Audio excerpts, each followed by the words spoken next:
Hi everyone, and welcome to our series on how brands connect with fans in the third space. This is the third and final session where we've been unpacking how the world's most influential brands are shaping culture through sport, music, and entertainment. If you've missed out on the others, you can catch them in the comments or by checking our LinkedIn page or our website, so please do that. But this is our third, this is our final, this is our headline act. Thank you for joining us, Matt. Yeah, thank you. Good to be here, mate. Great to have you in. We've obviously done a podcast before, which was a great chat and had some phenomenal feedback on that. So really glad you could join us. I guess for all of kind of our listeners, stroke viewers, could you maybe give us a bit of a walkthrough on your kind of background, kind of career-wise on getting to where you are today? Yes, so I started my career in FMCG working on Lucozade Sport. So that gave me a brilliant foundation of sort of brand marketing, but it was my first break into sport. So working with the Premier League and various sort of top UK football clubs, athlete marketing. That enabled me to go over to Vancouver to head up global marketing for EA Sports FIFA. So it took me into beyond the UK, so working with Messi, Cristiano Ronaldo, you know all of the top leagues and clubs across the planet. So brilliant experience. Then I moved to London to head up brand marketing for Nike Football. Completely rewired the way I thought about marketing, audience, particularly connecting with youth. Moved over to Switzerland then to head up marketing for the Olympics. I really wanted to broaden beyond football and look at the broader sports landscape. So I did that for a couple of years, did the Tokyo and Beijing Olympic Games. Then I came to Manchester, where we are today, to head up consumer marketing for Manchester United. So brilliant experience, brilliant football club. Loved it in there. Since then, I joined Dentsu on a contract to actually help the NFL with their international brand strategies. So that's been brilliant. But most recently, a few weeks ago, I started my new gig at 2K Games to work in their sports lab to help them sort of conceptualize and launch a new sports game IP, which is really exciting. So yeah, it's been quite the journey, but really excited to be here today and talk to you about it. Brilliant. I mean, what a hit list of places to be and things to work across. I mean, you've kind of referenced some phenomenal, I guess, kind of cultural moments, even just as you talk through that there. But what would you say are kind of some of the kind of career highlights or kind of defining moments that stick in your brain from that kind of journey? I mean, there's a lot. The biggest privilege for me was probably the Olympics. It was between the Olympics and United, just because, again, they're so big as sports IP and they connect with so many people around the world. But at the Olympics, I was tasked as a marketing team to create films that encapsulated the Olympic spirit and the Olympic Games, and particularly with Tokyo, where we were coming out of COVID, where the world really needed kind of to see a little bit of hope and to kind of look forward beyond what they'd been through. So I was tasked with creating a bank of communications to bring the light back into the world. And they played, the films played out in the opening and closing ceremony. We worked with some of the top athletes in the world, Usain Bolt, Tony Hawk, as skateboarding was introduced to the Olympic Games. Naomi Osaka, who went on to, we didn't know it at the time, but she went on to light the Olympic torch because of her achievements and kind of what she stood for beyond, just playing sport and being an athlete. So watching that play out to an audience of sort of 2 to 3 billion was certainly a career highlight.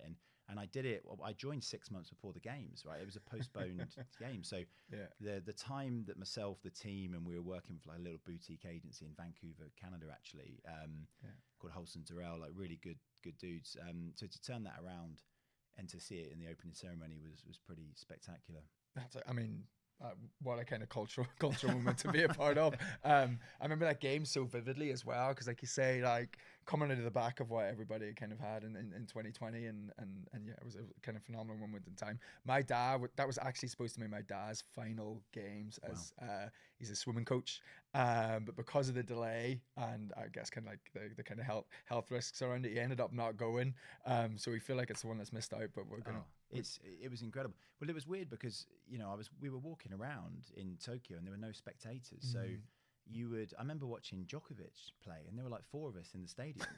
And I know that Djokovic is quite reactive to crowds if they disrupt him. And I remember a guy working on his emails in the crowd, and I'm like, Djokovic is going to go mental in a minute. He's going to go mental. And eventually, he obviously missed a point or a double fault or something, and that booted the guy out. So I was sat just watching intently. But like I said, it was kind of an amazing privilege, but also really sad that athletes of that stature didn't have crowds, for their crowning glories. But yeah, it sticks in my mind as the biggest privilege to sort of be behind the curtain and experience that. Amazing. And obviously, like where we're here kind of talking when we said we kind of give a lens and start to look forward to 2026.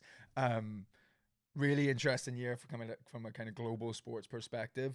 I guess like for you, like what are kind of the biggest opportunities for kind of sports the most exciting kind of things coming from a sports marketing perspective in 2026? Yeah, I mean, look, the biggest thing coming in 26, which has got all kinds of kind of lumpy angles to go at, is the World Cup, right? Right, and it's expanded World Cup. It's in the US, which is the center of gravity for sort of sports and entertainment. But obviously, there's sort of an interesting context surrounding it from a political point of view. You've probably from a marketing point of view, you've got the AI context, and we're going to see an intense amount of content probably coming out of the before the event and coming in. So there's angles for brands to win there, and as always, it's a platform for athletes to go from obviously it's football, they're relative household names, but to become global superstars. That's probably the biggest one, and the other one, maybe I'm a little bit biased because I work there, is the Winter Olympics, which in the UK tends to just miss everyone's radar. So that's obviously the beginning of next year, which will be, globally, and I'm sure that people from around the world will watch this podcast. It's a smaller deal in the UK where really we've got some medal prospects, but curling is traditionally where we've done pretty well. It originates in Scotland and all of that.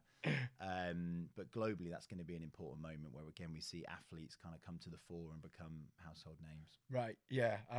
It's Milano Cortina. That's right. Yeah. I mean, it's funny, isn't it? As a kind of event, the Winter Olympics kind of passes by a little bit in the UK at times, but obviously we know it's a huge kind of global moment in time. I want to come back to, you've kind of referenced in both of those events, I guess, the platforms that they create for athletes. I want to come back on that because last time we were on it, a phenomenal kind of conversation about the opportunities from an athlete and talent marketing perspective. I guess kind of maybe just like coming back a little bit to the World Cup. Where it was going in, it's across kind of 3 nations, with America maybe as like the United States as a bit of a centerpiece for it. We had the Club World Cup this year. Yeah. Do you think that much can be learned from, or much can be kind of taken from the Club World Cup and how that landed and into kind of 2026 thinking? The Club World Cup, look, it was a really interesting one, wasn't it? Because I think the footballing world, they weren't sure if they wanted it, and the demand in the States wasn't particularly strong as we went through. So there were a few narratives, but I think what we saw is it's going to be a really unique World Cup because we saw the president feature in the trophy lift, which is surreal. That doesn't normally happen. It's never happened. It can't have happened before, surely. But so I think we're going to see a World Cup that's sort of hyper politicized in the US, and that can lead to some good and it can lead to some bad, depending on kind of where maybe you sit on those spectrums. But from a brand point of view, it's going to create opportunity maybe to play that role of bringing people together, which is what football does, right? That's what the World Cup is there for. It brings the world together in a celebration of sport and sort of various cultures coming together. It's incredible. So I think some brands can play that role, and I think we'll probably see some brands maybe pull away from it a little bit and maybe decide to make a statement about what they stand for off the back of a World Cup maybe that's been politicized. So I think at a macro level, I think we're going to see that, from brands across the world and US brands in particular. Exactly. I mean, one of the things when you talk about the World Cup is something that can unify and unite and bring people together. We've probably never been in a place from a footballing perspective where fandom has been so fluid as well. And we're talking about a kind of a country or kind of 3 countries where there are so many diasporas of people from all around the world already there who probably have mixed and kind of fluid fandoms, and like what a great opportunity to kind of like to lean into that and lean into the things that unite people versus the things that kind of separate us. Of course, and look, it's important for me on a personal level because I made some massive statements to my friends years ago that by 2030 the US would be a superpower in football, and they're probably not quite on track to be a superpower, but this is that you always see this in America, that inflection moment through World Cup '94 was a big one. The foreign World Cups, if the time zone is friendly, tends to be an inflection moment. But this feels like the one that can maybe push the US, and obviously it's Canada and Mexico too, and probably more so in Canada where we'll see it tick up as well. It won't be a superpower by 2030, but my rationale, they have some of the best athletes in the world. Their athletes are educated, so they're brilliant with brand and in front of cameras. And there's just the population size. If they turn their attention to football it sort of finds its way into the culture there, and it will become a superpower. So it's exciting. Yeah, it absolutely is. And obviously we've seen what, the likes of Messi and the Inter Miami effect, I guess, kind of for the noise around domestic soccer in the US as well. And then I guess, the kind of the quality of players in, for example, the Canadian national team as well. You can feel like from a participation and playing perspective, kind of it's leveled up over there as well, which is obviously exciting. Really you mentioned, I'm just going to jump back a little bit. You mentioned when you were kind of talking about the World Cup and the opportunity there, before we get into kind of talking about the athlete and talent opportunity, we're talking about the impact of AI and kind of marketing and kind of what brands can do, or what the opportunity might be at 2026 World Cup. Could you expand on that for us a little bit? Yeah, I mean, I'm really conflicted with AI, because my career has been in sport, and and for me, sport's an intensely human exercise, right? We see the best of humanity typically through World Cups, Olympics, and it teaches us things about how to be better people, right? So it's intensely human. So the idea of kind of, content being generated en masse through AI and kind of swarming our feeds and I don't know, I find it puts me off quite a bit. So I think, and there'll be I like AI from a efficiency point of view. It helps me. Anytime I write something new, I throw it into AI and have it challenge. I'm like, is this any good? Like, tell me, like, rip this to pieces. Like, that's how I use it, as a kind of a challenger and an efficiency tool. But again, I think the brands that resist the urge to leverage AI in their communication, particularly around sports and sporting moments, I think they're the brands that will win. And there's been some examples, right? The NFL had a spot for the beginning of this season called Ride the Float, and it was a really well crafted spot, but they went to market and actually talked about, publicized that they used AI, and the sentiment on that spot is genuinely really, really bad, because it's sports. It's about like the human condition. So, and even Coca-Cola used it, didn't they? Was it a Christmas spot? I can't remember what it was, but again, it looked good, right? It looks absolutely, the production values are good, but there's just that kind of, even the hint that it might be AI for a human kind of completely detaches you from the creative. So again, I think it's going to cause an enormous kind of uprising and kind of emergence of just lots of content in our feeds, and things that we've never seen before, as kind of athletes showing up in different contexts and situations. But I really hope they're brands that come to the table and sort of try to come over the top of that with intensely human communications that will connect more readily with global audiences. You kind of feel like, it's interesting as you're even talking through it there, you kind of feel like, because of the groundswell of what we might see from an AI perspective, kind of content generation around the World Cup, creates even more of an opportunity for those humanized stories and for that kind of real perspective, and getting hyper local into the really interesting communities that'll be revolving around the World Cup on the ground in the States or kind of globally. It kind of makes more of an opportunity of that. Great, almost. It creates a new obviously leaning into the human condition in sports is nothing new, but like, if I flip through my feed now, it's like 75% AI. It's mad. It's absolutely, and crazy stuff like cats with guns and stuff. It's I don't know why my algorithm is giving me I was going to say, that what content. What are you liking? But look, it really does create the space now, and there's a temptation again in terms of efficiency, cost saving, maybe not having to go, the production costs now are absolutely pretty extreme, particularly in the US, UK, these types of countries. So I really hope there, the core of the brands, the sponsors sort of come over the top of that and sort of pull away from those temptations to leverage it. Exactly, and like, there is such a rich and interesting kind of hyper-local soccer culture in America now as well. There's so many interesting stories to tell from that perspective, from a participation and also kind of from a fan base perspective. I remember like one of my most fondest memories of kind of working around the World Cup was when our team were out in Russia in 2018, going around the Korobkas of Moscow and St. Petersburg and kind of capturing what football looked like in those spaces. And I hope to kind of see those stories, the versions of those stories being told. Exactly. Particularly, I mean, again, and we obviously keep talking about the US, but when you step into like Mexico, exactly, and the key cities in Canada, and I particularly love New York as a sporting city, full stop. But football there, particularly when you go to like Lower East Side, and I'm good pals with a guy called Carl Martino, who used to play for the Galaxy, and he's a big proponent of like street football in those places, and it's really alive. It's really alive. And again, to your point, the stories that exist there, they're there to be told. Can I just ask? I was just thinking, actually, you've obviously kind of worked in the industry for a while, and been, what are your kind of fondest World Cup memories? Kind of like maybe from a fan perspective, but then maybe from a work perspective as well. Kind of chuck out at you. Do you know what? I went to the South African World Cup when I was working on Lucasade, and it makes me sound really, it ages me pretty drastically. But so Facebook had just launched. It had just launched, so I convinced my bosses that I needed to go over there with editor, cameraman, and a few other sort of production, folk, and just go capture content for our Facebook that we launched like a month before. And it went nowhere. The content was dreadful. It was just in your photo reels. Yeah, it was dreadful, and it was wild. Like we were just driving across South Africa, like capturing content, talking to fans, and like you said, finding those little stories. But it was a really beautiful World Cup, and just to see that, I'd never been to a World Cup before, so to see like the country coming together and welcoming all of various nationalities, and the vuvuzelas, and the South Africans of the team was amazing. Like, again, the work was dreadful.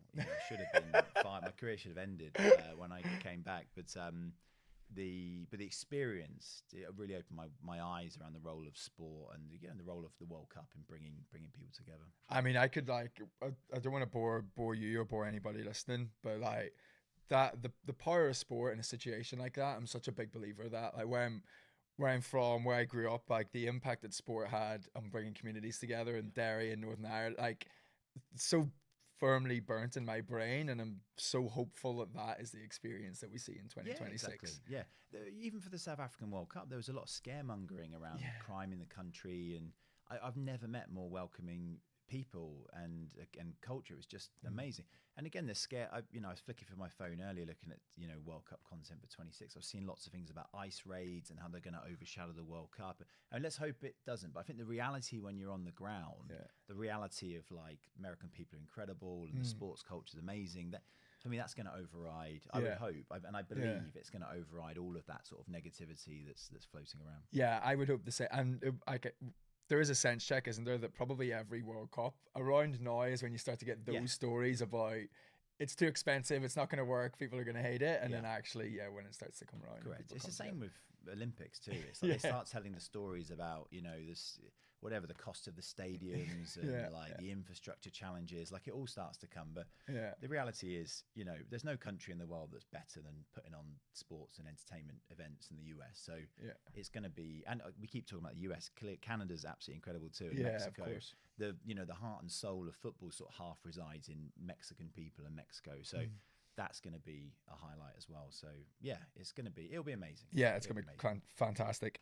So obviously mentioned a couple of times in talking about the World Cup and the Winter Olympics, the opportunity for brands and kind of leaning into athlete storytelling. And that's kind of a key way to connect with audiences around kind of some of these big sporting events. I guess what makes talent such a great vehicle for brands to connect with audiences around kind of sport?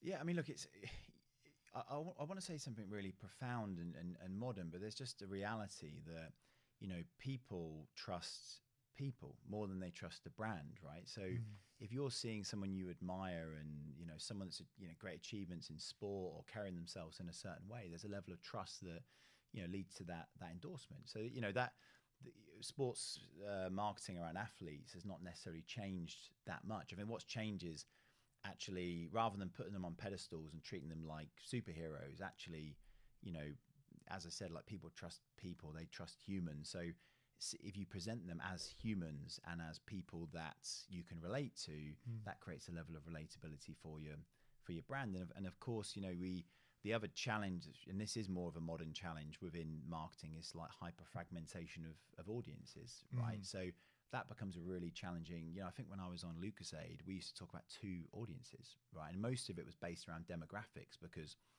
age groups was how you would interact with soft, you lapse out when you realize, soft drinks are maybe not good for you. So it's like, how do I fill up the, or you stop playing sport, you stop drinking sports drinks. You're constantly filling up the well with new consumers. So, athletes allow you to tap into that hyper fragmentation of audience, and we can see, brands can see from the outside what an athlete likes, right? It's not like before they would endorse anything just because there was a check. It's like they have their interest, they wear them on their sleeve, so you can tap into that as a brand owner. It's funny, like as you were talking, we are at an interesting point on that of people trusting people. As I just reflected on, this isn't a hot take or anything, but the amount of brands, and I mean particularly tech platforms, where the entire brand is the person. You know, the person who's fronting it up, and it is obviously happening, particularly like as a Silicon Valley thing. But the idea of like the person kind of leading the brand, and I guess that's playing through then, and I guess the importance of athletes and talent for a brand telling their story in the sports space. Of course, and even as sports marketers, but before we jumped on the podcast, we talked about the NFL and their helmets off strategy. Yeah, talked about the Formula One and their helmets off strategy, and it's like even if you look at modern football fandom, a lot of it is shaped around players that you fall in love with, and then you follow that player's career and become fans of the club, right? So again, it goes back to the human condition. Like humans fall in love with humans, humans trust humans. So, you know, don't fall in love with inanimate objects, or you call it love, but actually you just like the flavor of the soft drink or whatever it might be, or the way the jacket looks on you, right? So I think you know, we can learn from that as sports marketers as well. Can I ask as well? You know, you've worked with some of the best talent to kind of walk the planet in history, I guess. You know, from a kind of sports perspective, especially. Like, what are your main like learnings on how to kind of get the most out of those partnerships? Do you know, it's interesting.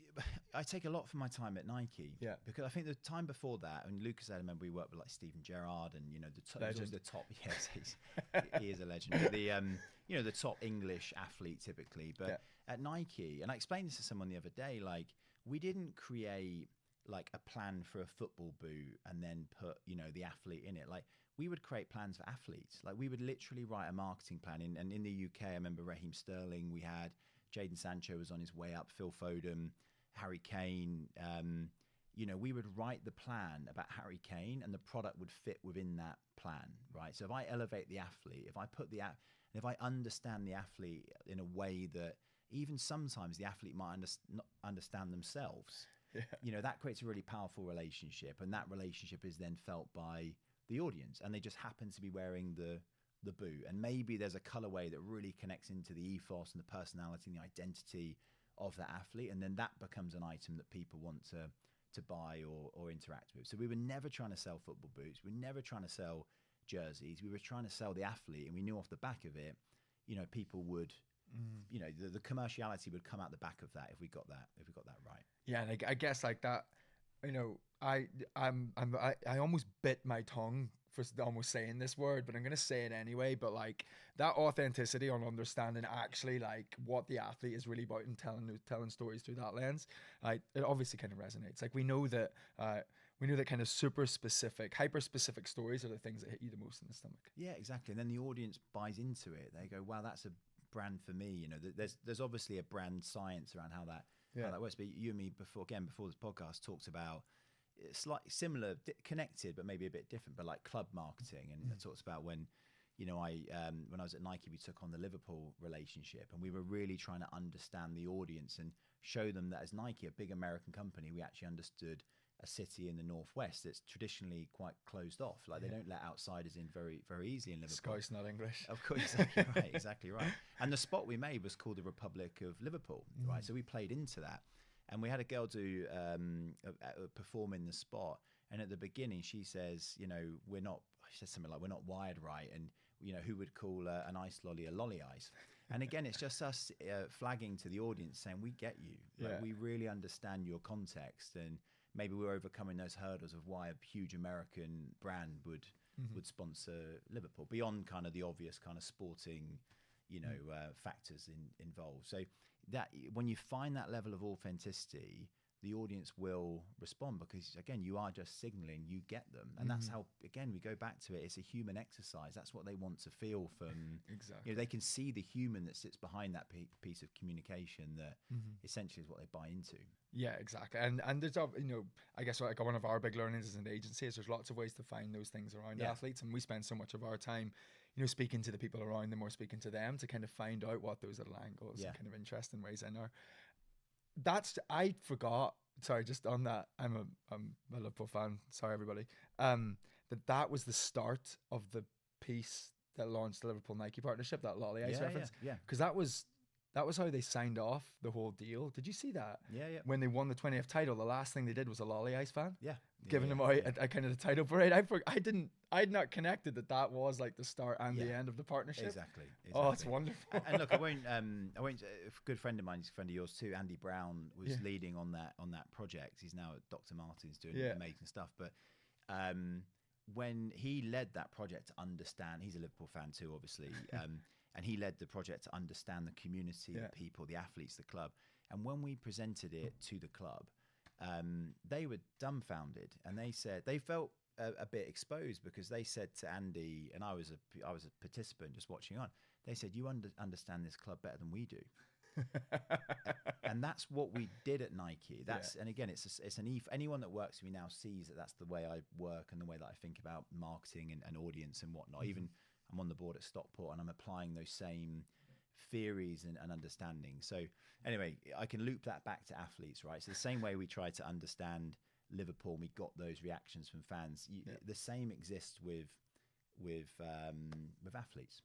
I never forget when Jadon Sancho randomly one day, this is the power of Nike, and he was at Dortmund, but it was an international break, so he just rang the doorbell of the office in Nike London.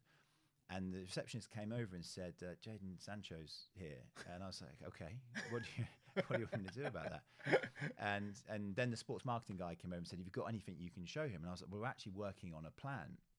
And so I said, "I can just give him a show and tell of that."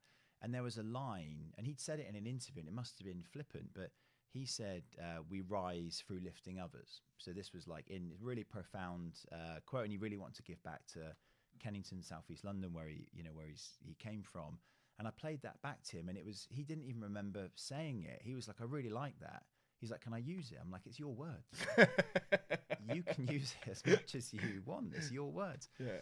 But again, that's what Nike still to this day amazing. Obviously, other sports brands do amazing. Adidas on a red hot run and using the same methodology. But I take that into spaces when I work and into athlete. Like when I was at the Olympics, the spots we made were about Naomi Osaka and about Usain Bolt, and it came from understanding their context. And we wrote scripts in their voices, sent them to them, and I believe pretty much every script that we wrote as part of the opening ceremony film that I spoke about, they all came back with no edits and just said, "You guys have understood me and my mission and why I play sport." So long-winded answer. I don't know if you're going to edit any of that, but hopefully it gets the point across around how to think about athletes and your context when you step into it. Yeah, absolutely. I mean, like, it's funny, like, to talk a little bit there about that idea of kind of humanizing them, and being able to like kind of tell their stories in kind of a human and kind of real way. That's something I guess that connects to a few things that we've said.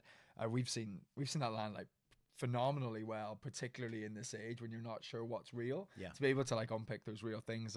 We've had a lot of success with kind of work that we've done with Pringles this year with Cole Palmer. We're in a completely different space, but it has all been about bringing his kind of real personality through. And the way we've done that there, and the brand's on it there, is by actually bringing family members into the piece that we're doing, because you get that authentic, and then that authentic real reaction from him, because he's interacting with somebody that he knows and loves and is comfortable with. And then he loves the content that is then coming out of it, because it's the real version of it. Yeah, of course. And like finding those little mechanics are obviously so powerful. And look, it goes back to the conversation about AI a little bit, right? Because AI can only pull on publicly existing information, right? So if you do your research on an athlete or a context, a city, the thing you're trying to connect with, an audience, and obviously do that in a way that's not desk research and Googling, then you will find those nuggets that actually set you apart from what the machines could generate as a piece of communication. And again, for me in 2026 and beyond, that's how we win. As marketers and as creatives and whatnot. Like, that's the path forward. And even a lot. I mean, that Jadon Sancho one, just to go back on that, that's such a brilliant example, because that's then even it's understanding like. That's not quite understanding maybe a problem that he's got, but it is a problem that he wants to solve. And it's like, I guess kind of co-solving that as a brand obviously builds the rapport with the athlete, but then also kind of gives interesting ways to market with how you bring them to life. I kind of love that. Now, I want to get into, obviously there's so much that we could talk about here. I want to just kind of test your brain a bit on this, because anybody's kind of listened to the podcast that you were on previously, you were on, join a podcast that we did at the start of 2024. and I asked you to highlight the names, the athletes to watch going into 2024. And it was very early in the season. It was before trials or anything had happened. And in particular, you called out athletes that Brian should be thinking about were Keely Hodgkinson. Yeah. Became the golden girl for kind of British kind of sport, not just British athletics, for the Paris 2024 games. And then Hunter Woodhall and Tara Davis Woodhall as a kind of couple for Olympic kind of Paralympic athlete or Paralympic Olympic athlete, who are also a couple who had a phenomenal games. Both they completely blew up and went on a different level. Yeah. And you were that was definitely a bit of like magic 8 Ball, kind of like palm reading stuff, because it was before anybody else was talking about them.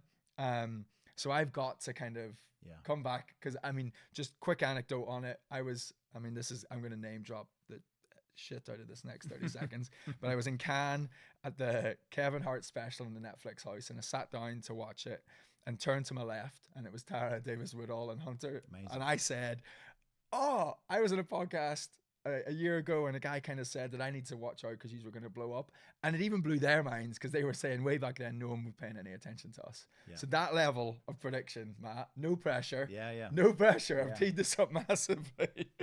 But who are the names that you think Brian should be thinking about as we go into 2026? Like, who are the kind of people that we should be watching? I mean, I'm going to use the Winter Olympics here because, again, I'm going to give you some obscure names that They will be obscure to me. Yeah, just, exactly. Just like full transparency. And some of these will be cheap to work with because they're not famous, right? Yeah, and they don't have big followings. But look, one that I think will blow up, and there's some really obvious crutches as to why, is a lady called Jutta Leerdam. Have you ever heard that name? No, I have not. So we've got a new name. Yes, great. Look, she's a speed skater, and she was in the Beijing Games, so I watched her speed skate, and she's a brilliant athlete. She medaled, but not to gold level. But she's already got a huge following because she is objectively like, she's sort of in the lifestyle space and is a little bit of an influencer. She's actually engaged to Logan Paul as well. So this is a big I know deal. Who you're talking about. Okay, you've probably seen her on Logan's channels. Yes, I'm sure. And but look, she now has a platform. She's been a little bit like in the Beijing Games, and then she's become, the fiance of Logan Paul. But now she has the opportunity to stand on her own platform and, become a world, Olympic champion. Wow. And if the Olympics aren't thinking about like Logan Paul being there as a spectator in Milan, as I hope they're thinking about leveraging that moment, because it will be a big, anything that this guy touches becomes a big media sensation. So I really believe she's gonna go into a new level, and obviously with her future husband as well. I'm going to potentially embarrass myself. Is she Dutch? She is Dutch. She is Dutch. You've done it. Tiny bit of knowledge. Good. They're good speed. I guess, on the canals and stuff, freeze over and they hammer it, I assume. Of course. Another one, this is good for Team GB. Team GB, we don't have lots of, again, it's the Winter Games, it tends to not register, but there's a lady called Zoe Atkin, who, again, was in Beijing, but she's a freestyle skier. She does half pipe. But since the Beijing Games, where it didn't really work out for her, she's won the X Games. She's become a world champion. So there's a chance for her again, it's a bit like the Summer Olympics, whereby if you become a champion in certain sports and, the likes of the 100 meters, that becomes the huge platform for global fame. So Zoe Atkin, Team GB, again, brilliant. She's got a small social following, but she's really cool, really culturally connected. It's a great opportunity for brands to work with her. The other one, again, not particularly known in the UK, but an icon in the US and China is Eileen Gu, and she did win 2 golds in the previous games, and she's a bit of a darling of China and the US, just because of who she is, and she's bored. I think she's done some supermodeling. Is that a phrase? Like, do you do supermodeling? Sure. I don't know. Some people I don't. So she's another one that's gonna, her infamy and her following is gonna go through. One name, and I've been following this guy. He's just finished school. Do you know Growthw? Are you familiar with? Yes. Yeah. Yeah. See, I only want to give you names you've never heard of. Sorry. But again, it's he's an Australian. He's definitely tell the listeners, because I'm not sure everybody will have heard of him. I mean, his name's amazing for a start. Exactly. And I read a few weeks ago, actually, it was a spelling error. That's how his name, I think it's the Sudanese government wrote his name down wrong, and he became. I don't know if his name is Gout. I know that's his he goes by, but certainly it wasn't supposed to be Gout. But look, he's at his level, he's faster than Usain Bolt. So he's the fastest person in the world ever as an under 16. broken all records. He's broken the Australian record for the 200 meters. Humble guy, just a phenomenon. Yeah. A phenomenon. But he's graduated school now, so next year he'll go into the World Championships.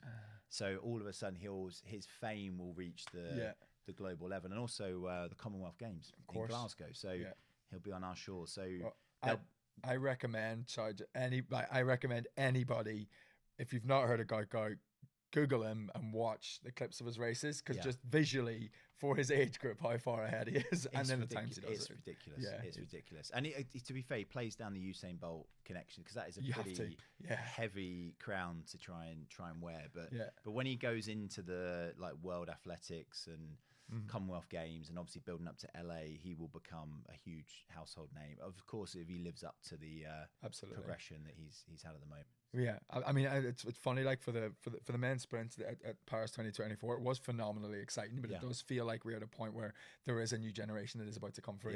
By LA 2028, guys.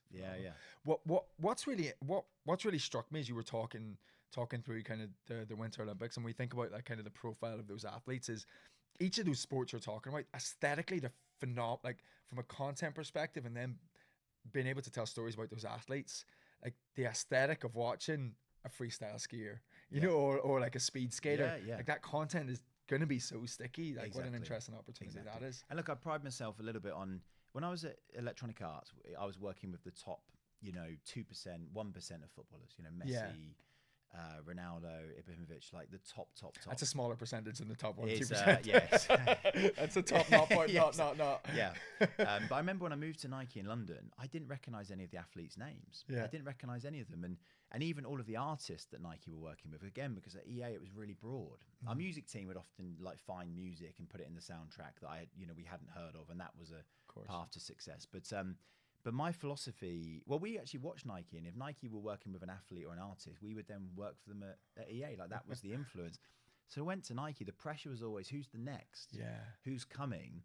And by the way, as soon as an artist has become like hype, don't get me wrong, Nike will still work with them. But once they've reached the mainstream, the question becomes, who's the next person that we can build the relationship with? And like it goes back to what we talked about earlier, level of authenticity. Who's the next athlete that we're going to back? And we go back to Jadon Sancho. I know his career is hit the bump, obviously still in the Premier League and a phenomenal athlete, but there was a view that he could be the next Cristiano Ronaldo. Like that was the view around Jadon at the time. Hence why we were building athlete plans before he was, an England international and playing at Dortmund's a very high level, but the top 10 clubs in the world, let's say. So so that's why when I come and I talk about athletes, I'm always thinking about Growthw. Don't get me wrong, Growthw's social phenomenon a little bit. So, but again, in the mainstream, he's not particularly well known now. So, and again, if any advice I would give to brands listening to this is go beyond the obvious list of like athletes with big followings, because you'll find the gems that actually you can build the relationship with. Once the Keeley, exactly how we talked about Keeley rights, like Keeley are very expensive to work with now. Back then would have been very cheap, and you could have actually shown her, I'm not just here for your fame and your notoriety. I'm here to go on the journey, which is again what Nike do, is what Adidas do, and all the likes of them. So. And even just from like an attribution perspective, it is really hard, isn't it, to. And whenever an athlete has been working with brands for 15, 20 years, and then you become the brand in the 16th year, like in terms of like mental availability for somebody looking at the athlete and associating your brand with it, or attributing your brand to it, they've kind of got to delete everything they've had for 15 years and then add your brand in. But actually, if you're there from the start and you're baked into it, like one of the classic examples, which I think we spoke about previous, was David Beckham and Bro Cream. You've just entrenched the kind of brand and kind of the athlete together. I think were you at Nike in 2018 World Cup? Because I don't know if you're involved in this, but one of the things that really stuck with me, I hope it was the 2018 World Cup, I've got this right, was I'm pretty sure Nike sent like Phil Foden and Mason Mount and that was me. That was me and my team. So to the World Cup when they were, tell us what that even was. Well, it was. It was a partnership between myself and our comms team. So a chap called Adam Paris, who's now at Spotify, but a good mate of mine.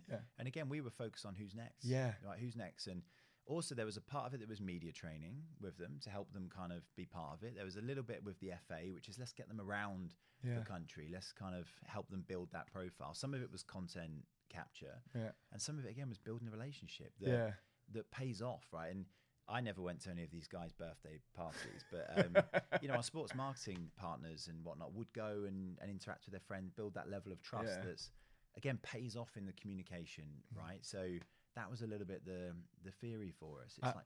Yeah, that stuck with me so much. I actually didn't know, just like that wasn't like a plug of Matt there or anything. I had no idea you'd done that.